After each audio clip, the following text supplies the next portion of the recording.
सत्यहिंदी.com पर आपका स्वागत। मैं हूं शैलेश। दिल्ली और कई महानगरों में प्रदूषण की समस्या फिर बड़ी तेजी से बढ़ रही है।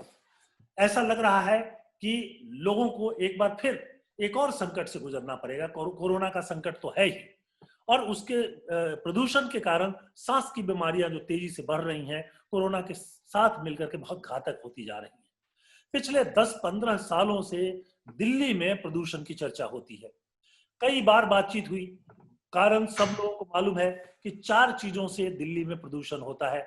सबसे ज्यादा प्रदूषण जो यहाँ डीजल और पेट्रोल की गाड़ियां चलती हैं उससे होता है, जो लगातार सालों भर होता रहता है।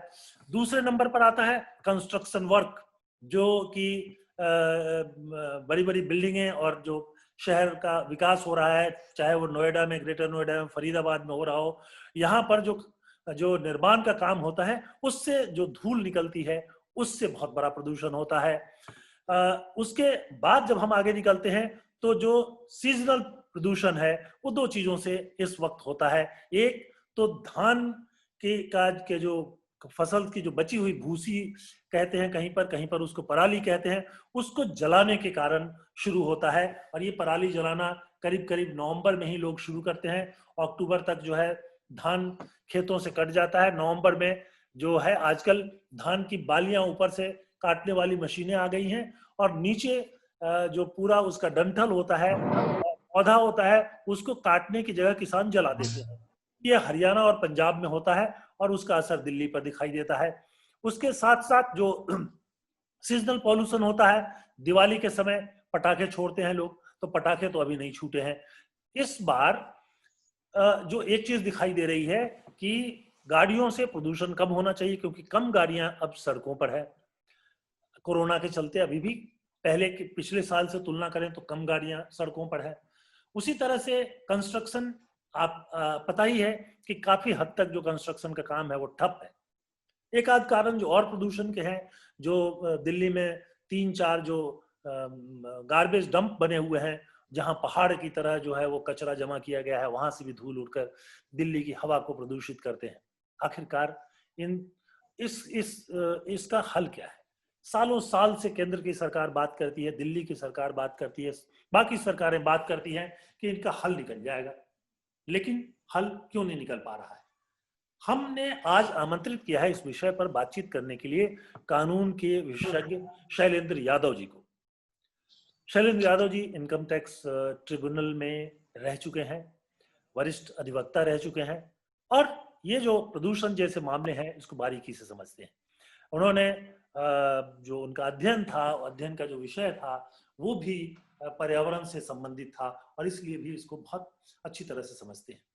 तो दोस्तों, हम शैलेंद्र जी से बातचीत शुरू करते हैं, लेकिन बातचीत से पहले मैं आपसे एक अनुरोध करना चाहूंगा कि सत्यहिंदी.com से और करीब से अगर आप जुड़ना चाहते हैं तो इस वीडियो के बाद आपको एक बॉक्स मिलेगा, और उसमें आप उसको दबाएं तो हम आपको बताएंगे कि आप किस तरह से सत्यहिंदी.com से और बेहतर ढंग से जो है वो जुड़ सकते हैं।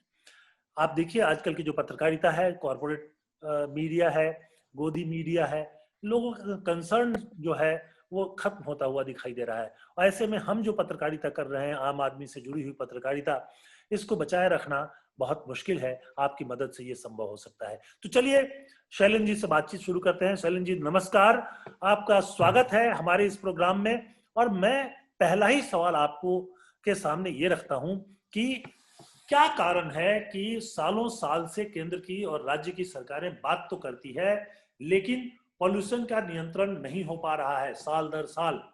क्या हमारे कानून जो हैं इसको रोकने में सक्षम हैं या नहीं है? शैलेश जी, इसमें सरकार की एपैथी है, और जो बॉडीज हमारी बनी हुई है, नेशनल ग्रीन ट्राइब्यूनल और दूसरे बोर्ड बने हुए हैं, अभी ये बहुत नए स्टेज में हैं और काम बहुत कम हो रहे हैं इसमें। अब के लिए गवर्नमेंट को वार लेवल पे एक्शन लेना पड़ेगा, तभी काम हो सकता है। मैं ये बता सकता हूँ ये कैसे कैसे हो सकता है। कानून में जो है हमारे पास है, नेशनल ग्रीन ट्राइब्यूनल है, उसमें एक्शन लेते हैं, लेकिन वाइजैक में उन्होंने एक्शन लिया गैस लीकेज में, वो अभी स्टे में है और अभी रुपए भी जमा नहीं हुए और किसान लोगों को कम मिलेंगे, कैसे मिलेंगे, भोपाल ट्रेजेडी करे भगवान जाने। अब दूसरा water prevention and control pollution act भी है, एयर प्रिवेंशन कंट्रोल एक्ट भी है, लेकिन ये इंडस्ट्रीज के लिए लगा रखे हैं। हमारा जो जो कानून है हमारे पास, बड़े दुख की बात कहनी पड़ रही है कि आईपीसी में जो है पब्लिक न्यूसेंस में आता है सेक्शन 290, और 290 सेक्शन में सिर्फ 200 रुपए के फाइन का प्रोविजन। ये अपने आप में एक मजाक है, और ये 1860 का कानून है जिसमें 200 न्यूसेंस करने के लिए 200 रुपए का फाइन है। वो 200 रुपए आज तो जो भी वैल्यू रही होगी आज भी उतनी है। और दूसरी चीजें उसमें बहुत छोटे छोटे फाइन है, इतने कम फाइन है कि कोई आदमी चिंता ही नहीं करेगा इस बात की। नहीं, मुझे एक बात बताएं आप कि एयर पॉल्यूशन जो सबसे बड़ा प्रॉब्लम है, एयर पॉल्यूशन को रोकने के लिए कोई कानून है कि नहीं, और अगर वो कानून है तो उसमें कितनी सजा हो सकती है? सजा का नहीं, इसमें तो नेशनल ग्रीन ट्राइब्यूनल में नेशनल ग्रीन ट्राइब्यूनल इसको एड्रेस करता है, सोमोटो एक्शन ले सकता है, किसी कंप्लेंट पे ले सकता है। और इसमें जो कंप्लेंट किसके अगेंस्ट हो, अगर air prevention and control act में इंडस्ट्री के खिलाफ है, वाटर प्रिवेंशन कंट्रोल में इंडस्ट्री के खिलाफ है। ये जो एयर पोल्यूशन हो रहा है, जो जिसमें व्हीकल जिम्मेवार है, जिसमें कंस्ट्रक्शन जिम्मेवार है, जिसमें पराली का जिम्मेवारी है, 3-4 चीजें हैं, तो उसमें गवर्नमेंट कैसे करेगी और कैसे लाइबिलिटी फिक्स होगी और कैसे एग्री लोगों को मिलेगा, राहत समझ में नहीं आता। लेकिन फिर भी उम्मीद तो रखनी चाहिए और इस पर काम भी होना चाहिए। इसमें हमें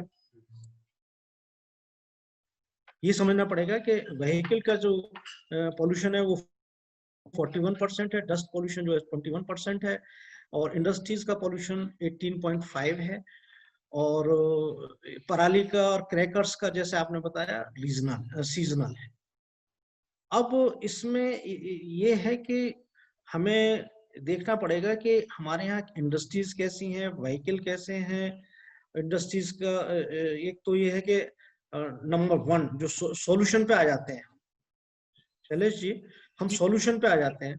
सॉल्यूशन नहीं, के लेकिन लिए इससे आपने जो बताया, जो फिगर आपके पास है उसके हिसाब से ये तय है कि सबसे ज्यादा प्रदूषण जो है, जो सालों भर चलता रहता है, वो गाड़ियों से है। और सरकार ने यहाँ बहुत सारे उसके लिए प्रयास भी किए। एक प्रयास ये किया गया कि जो गाड़ियां 15 पेट्रोल की गाड़ी 15 साल से ज्यादा दिल्ली में नहीं चला सकते हैं आप, बाहर करना, उसको कंडम करना होगा या बाहर भेजना होगा। डीजल की गाड़ी अगर है तो 10 साल से ज्यादा नहीं चला सकते, ये भी कर लिया। उसके बाद जो है वो इंजन में मार्क 4 मार्क 5 तक जो भी आ चुका है वो लगाना होगा, उससे भी चीजें नहीं कंट्रोल में आ रही हैं। तो सवाल ये है कि जब व्हीकल से यानी गाड़ियों से सबसे ज्यादा प्रदूषण है, तो ये जब तक इसको एड्रेस नहीं करेगी सरकार, तब तक तो बात बनती दिखती नहीं है। अब ये सारा कुछ ये मान के चल रहे हैं कि इलेक्ट्रॉनिक गाड़ियां आएंगी तब सब ठीक हो जाएगा, पर इलेक्ट्रॉनिक गाड़ियां जो है मास स्केल पे अगले 10 साल में भी आ पाएंगे कि नहीं, ये कहना मुश्किल है। तो कम से कम 10 साल तो लगता है, लगेंगे, ऐसा दिख रहा है। शैलेश जी, इसमें गवर्नमेंट की मॉनिटरिंग बहुत डिफेक्टिव है। ओवर पॉपुलेशन इसका रीजन है, लेक ऑफ पॉलिटिकल प्रायोरिटी है, और यहाँ पे हमारे यहाँ वही ये जो पराली के बारे में डाइवर्ट किया जाता है कि पराली बहुत कुछ समय के लिए होती है। मुझे ऐसा लगता है इसमें एक जो व्हीकल लॉबी है वो इसमें बहुत बड़ा रोल करती है, क्योंकि हमें ये समझना चाहिए कि दिल्ली में हम कितने व्हीकल्स अफोर्ड कर सकते हैं। रजिस्ट्रेशन का रेस्ट्रिक्शन उस लिमिट पे जो भी एक बॉडी, एक्सपर्ट बॉडी जिसमें ये आईआईटीज के एक्सपर्ट्स हों और सोचें कि दिल्ली का एनवायरनमेंट इतने व्हीकल्स के पॉल्यूशन को बियर कर सकता है, क्योंकि मेन यही है।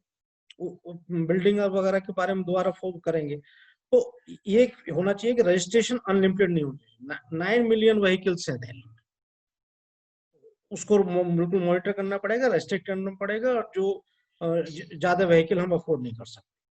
दूसरा चीज है इंडस्ट्री जो पॉल्यूशन एमिट करती हैं उनको हमें पेरिफेरी पे और दिल्ली से बाहर शिफ्ट करना पड़ेगा। उसके लिए मास्टर प्लान में प्रोविजन है, लेकिन गवर्नमेंट की विल नहीं है, उसमें काम नहीं कर रही है। यहाँ पे एग्रीकल्चर जो कमर्शियल मार्केट्स हैं, सदर बाजार, नया बाजार और चावड़ी बाजार, इसमें हजारों व्हीकल आते हैं जो मेन सोर्स ऑफ पॉल्यूशन है। कम से कम 1000-2000 ट्रक आएंगे रात में और लोड अनलोड करके चले जाएंगे। जबकि मास्टर प्लान में ये प्रोविजन है कि सदर बाजार को इनको अपनी दूर जगह प्लान में है, वहां से शिफ्ट कर दिया जाए। लेकिन ये लॉबी इतनी स्ट्रांग है कि यहाँ से ये नहीं जा पाती। ये इसमें ट्रैफिक कंजेशन भी है, पॉल्यूशन भी है, बहुत सी समस्या है। आप सदर बाजार जाइए, आपको अंदाजा लग जाएगा कितनी बुरी समस्या है। तो ये गवर्नमेंट को बहुत विल होना पड़ेगा और उनको पेरीफ्री पे ले जाना पड़ेगा। तो वो तो दूसरा है जो शहर के बीच में मार्केट है, दरअसल आमतौर पे देखा गया है कि उसके जो वहाँ के जो दुकानदार है वो बाहर जाना ही नहीं चाहते और वो वहीं बैठे उसको कहीं ना कहीं, शैलेश जी, उसको कहीं ना कहीं चेक करना पड़ेगा। इवन जैसे पेपर मार्केट है, वो दिल्ली गाजीपुर की तरफ कर दिया, लेकिन शिफ्ट नहीं कर रहे, वहां भी रह रहे हैं, वहां भी रह रहे हैं। तो गवर्नमेंट के निकम्मापन है सीधा सीधा कि आपने वो जगह भी खाली नहीं करने दी और वहां भी कर रहे हैं। अब जैसे रोशनारा रोड है, वहां ट्रक क्यों खड़े हुए? जब संजय ट्रांसपोर्ट नगर बन गया तो वहां भी काम कर रहे हैं, वहां भी काम कर रहे हैं।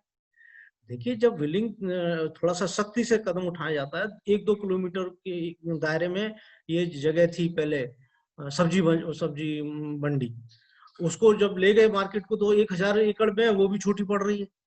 तो शुरू में लगता है कि दिक्कत होगी, लेकिन बाद में ठीक हो जाएगा। और ये इन व्यापारियों के लिए भी अच्छी बात है और सबके लिए बात है इसमें।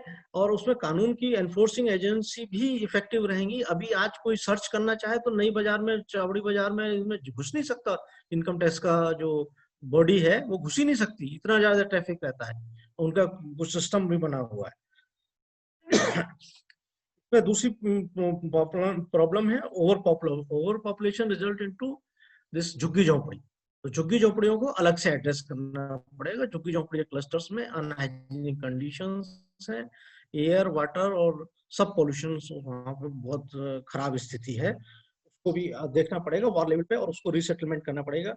उसके बारे में अलग टॉक कर सकते हैं। अगर आप आज कुछ पूछना चाहें उसके बारे में तो मैं आज बताने की पोजीशन में हूँ। क्रैकर्स के बारे में बंद कर देने चाहिए दिवाली के टाइम पे, और ये हैवी मेटल्स बिल्कुल क्रैकर्स नहीं होने चाहिए। जनरेटर्स जो है इनको बंद कर देना चाहिए। इमरजेंसी में और हॉस्पिटल में सिर्फ अलाउ होना चाहिए। नहीं, जनरेटर्स आपने बंद करने की बात की, लेकिन जब तक आप 24 घंटे जैसे यूरोप में है, अमेरिका में है, क्या कारण है कि आप 24 घंटे बिना किसी पावर कट के बिजली देने की स्थिति में नहीं है? सबसे ज्यादा जनरेटर दिल्ली में तो आजकल कम हो गया क्योंकि पावर कट कम हो गया है, लेकिन जो नोएडा है, जो बाकी आसपास के शहर हैं, नोएडा में मैं देखता हूँ घंटों बिजली नहीं रहती है। लोग जनरेटर से बिजली, बड़े बड़े जनरेटर्स लगे हुए हैं और उनका धुआं जो है वो आसपास सांस लेना मुश्किल होता है, खासतौर पे गर्मियों में जब तेज हवा चलती है। उसके बावजूद जब पॉल्यूशन बिल्कुल कम होना चाहिए गर्मियों के दिनों में तेज हवा के कारण, इन दिनों में नवंबर दिसंबर में पॉल्यूशन इसलिए भी ज्यादा होता है कि यहाँ हवा नहीं चलती। जब हवा चलती है तो प्रदूषण को उड़ा के ले जाती है, कम तो कर ही देती है। तो जब बिजली सरकार दे नहीं पाएगी जी। हाँ, आप जो कह रहे हैं सही कह रहे हैं। जनरेटर की प्रॉब्लम, जनरेटर को जब भी रोकने कह सकते हैं जब इलेक्ट्रिसिटी सप्लाई कर रहे हैं। बिल्कुल सही बात है, इलेक्ट्रिसिटी सप्लाई ही उसका सब्स्टिट्यूट है। दूसरी जाहिर सी चीज बात है कि सरकारों की इच्छा नहीं है। बिजली कंपनियां तो कई मतलब ये 2-3 साल लगते हैं। हमारे पास कोयला भी है, बिजली के जो पावर हाउस जो है वो बहुत आसानी से लगाए जा सकते हैं, लेकिन बिजली कमी नहीं है आजकल। बिजली के डिस्ट्रीब्यूशन सिस्टम में कहीं प्रॉब्लम है। देखिए, भलसवा में और गाजीपुर में ये जो लैंड फिलिंग स्टेशन है उनमें आग लगी रहती है, तो 24 घंटे आग चलती रहती है। उसका कोई हिसाब ही नहीं है। सीवरेज है, सीवरेज का कोई ट्रीटमेंट नहीं है। पॉल्यूशन सिर्फ दिल्ली की हवा में नहीं है, बल्कि आपके आप वजीराबाद पे पीछे यमुना की तरफ जाएं तो बहुत साफ हवा है। जब इधर आएंगे तो गंदी हवा है, क्योंकि यहाँ सीवरेज मिल जाता है वजीराबाद के बाद। तो सीवरेज भी पॉल्यूशन क्रिएट करता है। सीवरेज का ट्रीटमेंट करना चाहिए, जैसे नागपुर में गडकरी जी ने किया और उसमें सीवरेज से उन्होंने खाद बना दिया और इनकम शुरू कर दी। वो यहाँ भी हो सकती है। मोदी जी ने अहमदाबाद में साबरमती का जो वो बनाया, वो सूखी नदी थी, वो बहरे आजकल उसमें पानी होता है और उसमें सुंदरता बढ़ गई है, पॉल्यूशन खत्म हो गया है। हमारे तो ये यमुना नदी जीवित नदी है। इसको मार रखा है। इसको जीवित करना है। इसको जीवित करने के लिए वार लेवल पे करना पड़ेगा और बहुत अच्छी स्कीम है और वो लागू करना चाहे तो हो सकती है, क्योंकि लेकिन इस तरफ गवर्नमेंट की नीयत नजर नहीं आ रही। मैं देखता हूँ कि जब साबरमती में पानी नहीं होता था शैलेश, और उसमें पानी भरा हुआ है, तो उसमें ट्रांसपोर्टेशन भी है, उसमें गार्डन भी लगे हुए हैं, बहुत अच्छा सुंदर बन गई जगह। ऐसे यहाँ भी हो सकता है अगर ये चाहे तो। दूसरी चीज ये है, हाँ हाँ शैलेश जी, मैं इसका जो पॉल्यूशन का इफेक्ट है उस पर आना चाहता जी। हूँ। ये जो बच्चों में जो है, करीब 2.2 मिलियन बच्चे जो हैं दिल्ली में सफर कर रहे हैं, और उनका जो लिवर डैमेज बहुत सीरियसली हो रहा है। जब हम सीरियसनेस समझेंगे जब हम सॉल्यूशन की बात करें, तो ग्रेविटी ऑफ सिचुएशन को समझना बहुत जरूरी है। इससे क्या होता है कि बच्चों का इम्यूनिटी सिस्टम कमजोर हो जाता है, और उससे चांसेस हो जाते हैं कैंसर, एपिलेप्सी और डायबिटीज की। एडल्ट में जो ये प्रॉब्लम है, वो लंग्स कैपेसिटी उसकी रिड्यूस कर देती है। लंग्स कैपेसिटी रिड्यूस होगी तो उसकी लाइफ भी रिड्यूस हो जाती है। हेडेक रहेगा, उसकी एफिशिएंसी नहीं रहेगी, उसका गला खराब रहेगा, कफ रहेगा, फटीक रहेगी, इसमें लंग कैंसर भी हो सकता है, अर्ली डेथ भी हो जाती है। लोगों को ये समझना पड़ेगा कि भाई ये समस्या है तो कैसे करा जाए। नहीं तो जाहिर सी बात है कि एक बहुत गंभीर बात है कि आपने बताया 2.2 मिलियन यानी करीब 22 लाख बच्चे जो हैं वो प्रदूषण के कारण जो है सफर कर रहे हैं, लंग्स में सीरियसली सफर कर रहे हैं। सीरियसली सफर कर रहे हैं, लंग्स में प्रॉब्लम है। हम लोग सब जानते ही हैं कि अस्थमा के पेशेंट के लिए ये कितना खतरनाक है, जो प्रदूषित हवा है। और सरकारें बात करती हैं, इस बार भी बात हो रही है पिछले 1-1.5 महीने से कि पराली नहीं जलाएंगे, पराली से खाद बनाएंगे, लेकिन वो पराली जला रहे हैं क्योंकि किसान को उसका विकल्प नहीं मिल रहा है।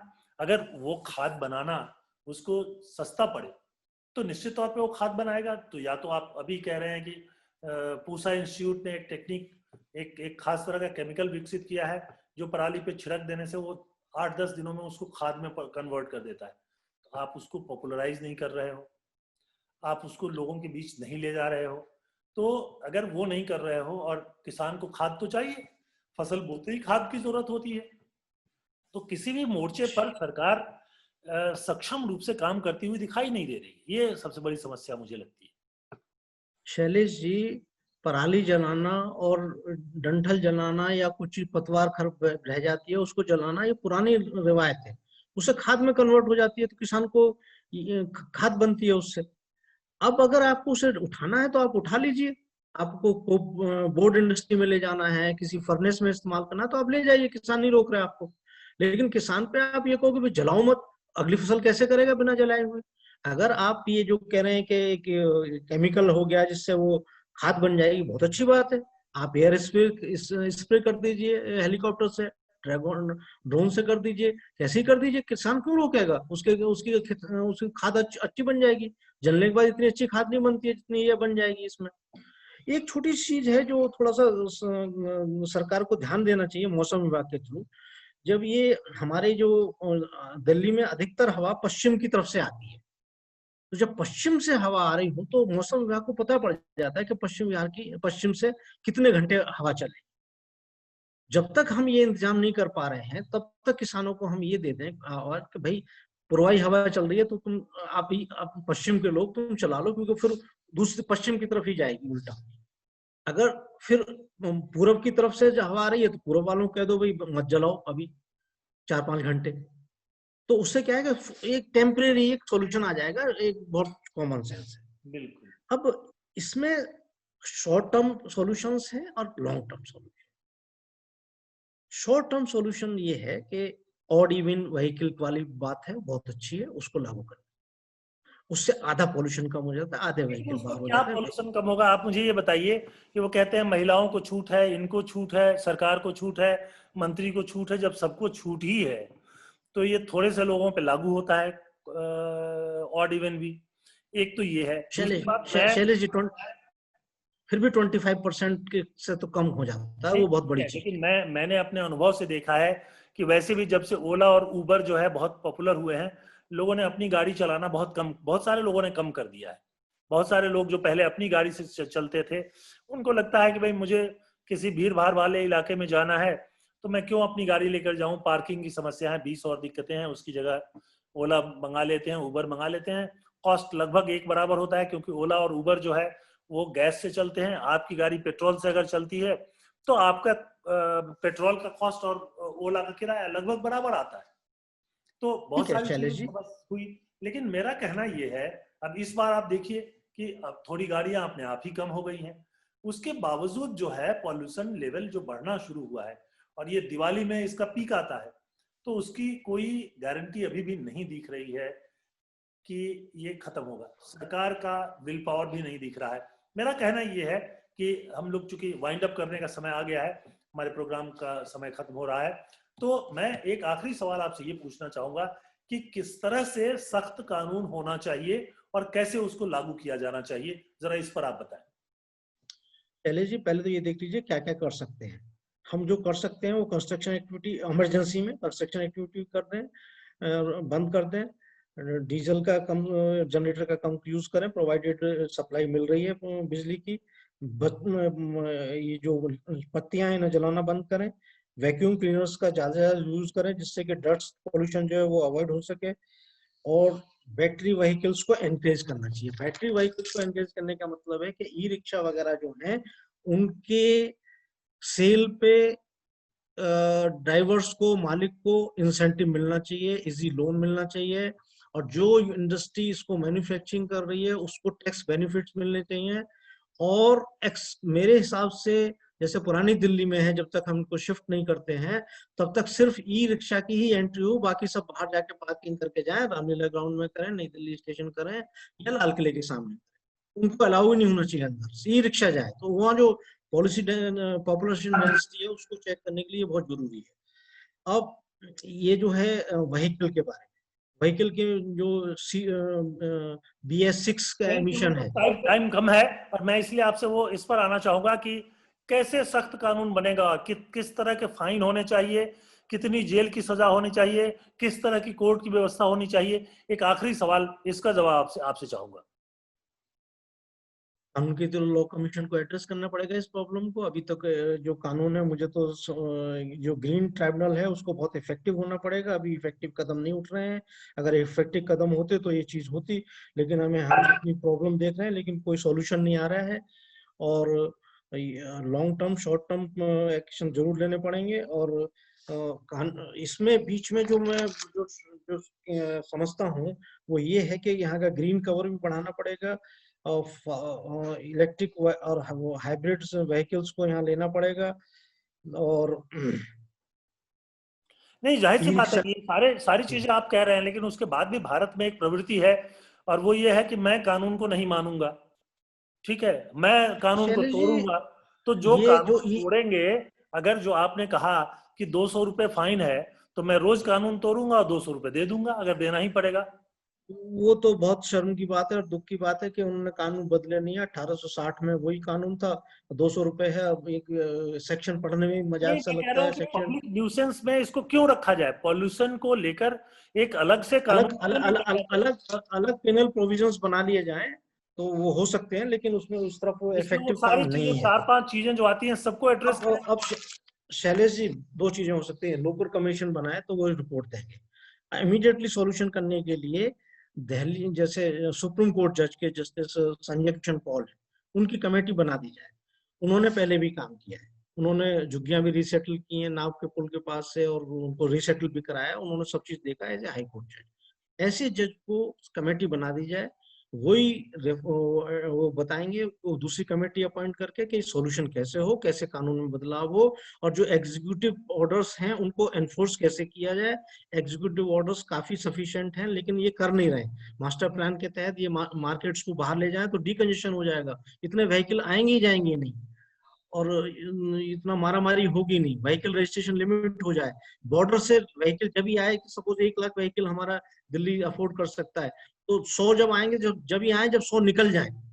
बिल्कुल। और उसके लिए जैसे लंदन वगैरह में टोल लगता है, जैसे लुटियन जोन में या किसी जगह पे वहाँ बहुत हैवी टोल लगता है कि आप जब जाके करिए। लेकिन वो तभी हो सकता है जब मेट्रो पे पार्किंग हो, और वो मेट्रो में से उतर के वहां पार्किंग कर दें फिर यहाँ आए। फिर वहां चले जाते हैं। शैलन जी, समय हमारे पास है नहीं, और इसलिए हम इस प्रोग्राम को आज यहीं समाप्त करेंगे।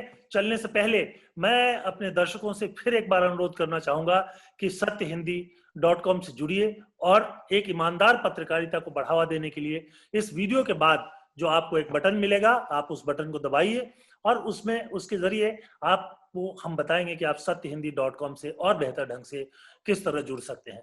शैलेंद्र जी ने बहुत महत्वपूर्ण बात की है, कानूनी सुधार की जरूरत है, एक कॉम्प्रिहेंसिव नीति की जरूरत है। ये अगर नहीं किया जाता है तो लोग जो है हर साल दर साल बात करते रहेंगे और इसमें कोई बदलाव होगा नहीं।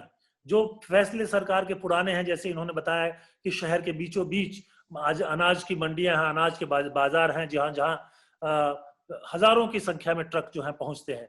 दिल्ली में कुछ समय पहले तक जो है करीब करीब 1 लाख ट्रक, 80,000 से 1 लाख ट्रक रोज पहुंच जाते थे। हालांकि अब 2-3 जो आउटर रिंग रोड बने हैं उसके चलते थोड़ा कम हुआ है, ताजा आंकड़ों में थोड़ी कमी आई है। तो इस तरह से रिंग रोड्स बनाने की जरूरत है और सजा को बहुत सख्त करने की जरूरत है कि अगर तुम्हारी गाड़ी जो है लिमिट से ज्यादा पॉल्यूशन कर रही है तो तुम्हें इतना फाइन लगेगा कि जीवन भर के लिए आप फिर से अपनी गाड़ी को पॉल्यूशन लेवल के नीचे रखने के लिए फिर आपको किसी को याद नहीं दिलाना पड़ेगा, आप ये काम खुद ही कर लेंगे। तो शैलेंद्र जी बहुत बहुत धन्यवाद, आपने बहुत महत्वपूर्ण जानकारी दी। हम फिर अगले हफ्ते एक नए विषय के साथ आपसे मिलेंगे। दर्शकों नमस्कार, धन्यवाद। सत्य हिंदी के और वीडियोस को देखने के लिए हमारे YouTube चैनल को सब्सक्राइब करें और सीधे नोटिफिकेशन पाने के लिए बेल आइकन दबाएं।